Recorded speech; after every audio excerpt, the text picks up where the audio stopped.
ICE는 이민세관 집행국, 그러니까 이제 불법 체류자들 적발해서 추방하고 하는 업무들을 주로 맡고 있죠. 이 ICE의 법 집행관들하고 그다음에 각 그 지역의 카운티 보안관들, 이 사람들이 여럿이서 단체로 조 바이든 행정부에 대해서 소송을 제기했다. 이런 소식이 나왔습니다. 이게 어떻게 된 것인가? ICE 경찰관들에게 연방 이민법의 특정 조건을 위반하도록 명령했다라는 것이 소송의 내용입니다. 2월 18일 대통령이 내린 각서가 있습니다. 메모랜덤. 이 2월 18일 각서 내용이 뭐냐 하면은 특정 불체자들에 대해서만 추방 대상으로 하고 그 외에는 추방 대상으로 하지 않는다라는 그런 내용입니다. 그러니까 추방을 유예해주는 그런 이제 특별 명령이 내려지죠. 예전 같았으면 추방 대상이었던 사람들이 그 행정 그 명령, 대통령 각서 때문에 이게 추방을 할 수가 없는 이제 그런 상황이 돼버린 것입니다. 그러니까 연방 법에는 추방하게 돼 있는데, 근데 대통령 각서에 따르면은 그러면 추방을 하지 못하는. 그런데 이 대통령 명령을 받은 국토안보부의 국토안보부 장관은 너희들이 알아서 해라. 둘 중에 하나 선택해라. 뭐 이런 식으로 지금 나오고 있다는 것이죠. 그러면 IC 요원들 입장에서는 이거를 법을 따라서 하자니, 연방법을 따라서 행동을 하자니 대통령의 명령을 어기는 게 돼버리고, 대통령 명령을 따라서 행동을 하자니 연방법을 또 어기는 게 돼버리고, 이거 지금 이래도 저래도 문제가 되겠다라는 생각이 지금 들게 될 수밖에 없는 그런 상황이 된 겁니다. 그러니 이것이 과연 그 불법 이민자들을 통제하고 단속하는 이 IC의 고유 업무에 얼마나 큰 장애가 됐겠는가 하는 것이죠. 그래서 결국에는 참다 못하겠으니까 IC 요원들이 아예 그냥 고소를 해버렸습니다. 대통령도 고소를 하고요. 그리고 지금 이제 알레한드로 마요르카스 국토안보부 장관도 고소를 하고, 테 존슨 IC 국장 권한대행도 고소해버렸습니다. 지금 전부 다 소송을 걸어놓은 상태인데, 이 소송도 상당히 좀 긴 여정이 될 것 같습니다. 어떻게 돼야 저희가 될지는 뭐 언제쯤 되면은 결론이 나올지는 제가 확실하게 알 수 없습니다만은, 근데 이 소송장에 나와 있는 내용들이 상당히 좀 심각한 내용들이 좀 많이 있어서 저희가 이것을 좀 전해드리려고 합니다. 에폭타임스에서 자세하게 기사를 내놓았는데요. 이 소송장에 보면은 구체적인 사례들이 나옵니다. IC 요원들과 이 보안관들이 왜 소송을 할 수밖에 없었는지에 대한 구체적인 사례들이 나오는데, 이것들을 좀 저희가 몇 가지 소개를 해드리겠습니다. 한 경우에는 IC 관계자들은 아동에 대한 성폭행으로 유죄 판결을 2번이나 받고 추방 명령을 받았던 불법 체류 외국인에 대한 체포 승인을 신청을 했다. 그러니까 이제 2번이나 이미 추방됐던 경력이 있는 사람이고, 그것도 아동 성추행 때문에 추방됐던 인물입니다. 아주 흉악한 놈이죠. 그런데 이 요청을 IC 경영진에서, 이제 지도부죠. IC 지도부에서 이 요청을 부인했다, 기각시켰다는 겁니다. 체포하지 못하게. 이게 지금 잘 이해가 안 되실 것 같으니까 왜 이런 일이 벌어졌는지를 좀 설명을 먼저 드려야 되겠는데요. 그 각서, 그러니까 2월 18일 날 대통령이 내놓은 그 각서의 내용에 따르면은 결국에는 그 테러리스트라든가 국가 안보에 위협을 주는 사람, 이런 경우, 그 다음에 이미 이제 가중범죄라든가 조직폭력범으로 유죄 판결을 이미 받은 그런 경우, 그래서 국민들의 안전을 위협한다라고 이제 되는 그런 경우, 그 다음에 2020년 11월 1일 이후에 불법으로 입국한 사람.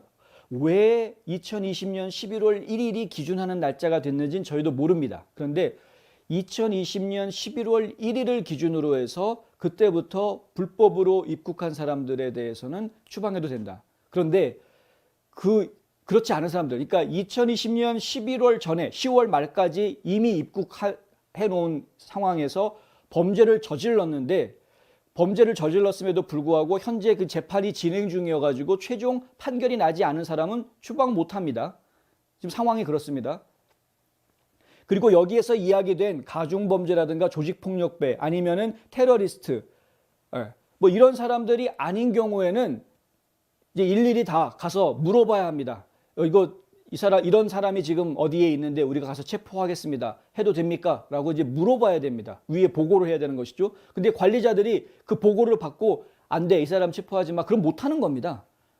체포해 라고 명령이 떨어져야 갈 수 있는 것이죠. 예전에 저희가 이 명령이 나왔을 때 뉴스 브리핑에서 보도를 해드린 적이 있습니다.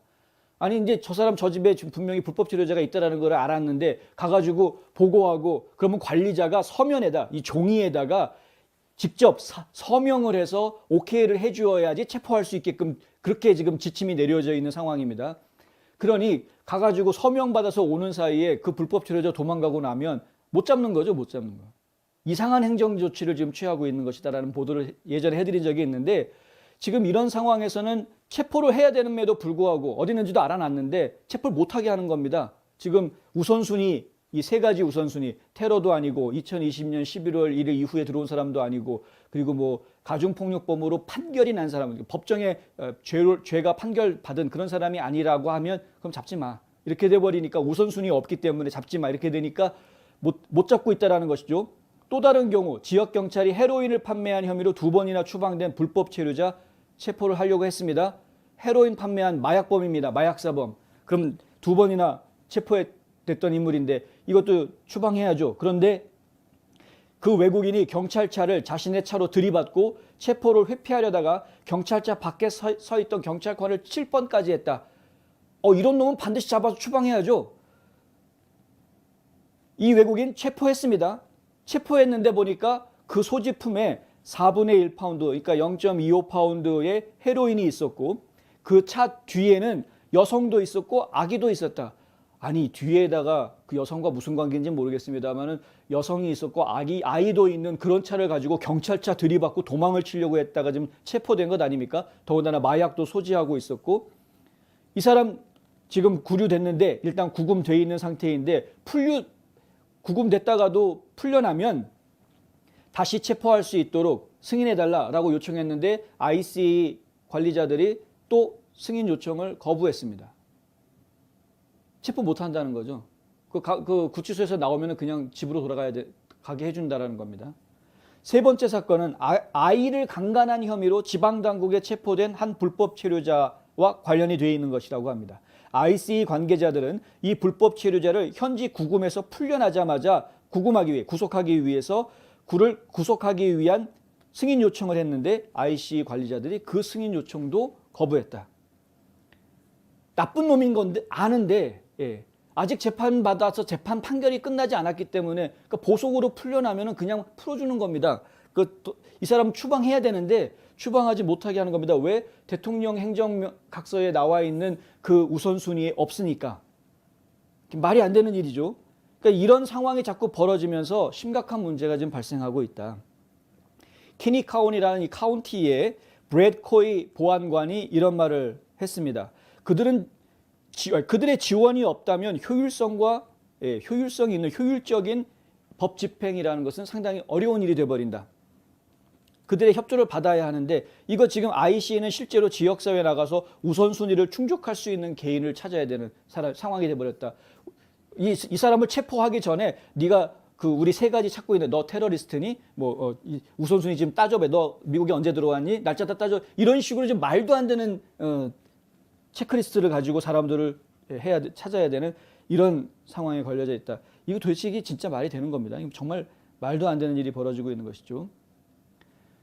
IC가 현재 불법 외국인 유치 시설, 그러니까 유치해서 수용할 수 있는 IC가 독자적으로 운영하고 있는 불법 체류자 수용 시설이 과거에 5만 2천 명이었는데 지금은 15,000명으로 줄어들었다고 합니다. 5만 2천에서 15,000으로 줄어들었답니다. 심각한 상황입니다. 이런 것들이 이제 국경 위기를 저희가 이야기하고 있는데 국경 위기랑 이건 또 다른 이야기입니다. 또 다른 이야기. 이미 국내에 들어와 가지고 불법 체류하면서 범죄를 저지르고 있는 이 범죄자들에 대한 이야기입니다. 그 범죄자들을 지금 추적해서 잡는 역할을 해야 되는 기관이 그 역할을 지금 제대로 수행하고 있지 못하다. 미국이란 나라가 재판 한번 받는데 시간이 얼마나 오래 걸립니까? 그러니까 재판 끝나기 전까지는 이 사람들은 어떻게 하지를 못하는 상황이 범죄자인 거 빤히 알면서도 문제죠.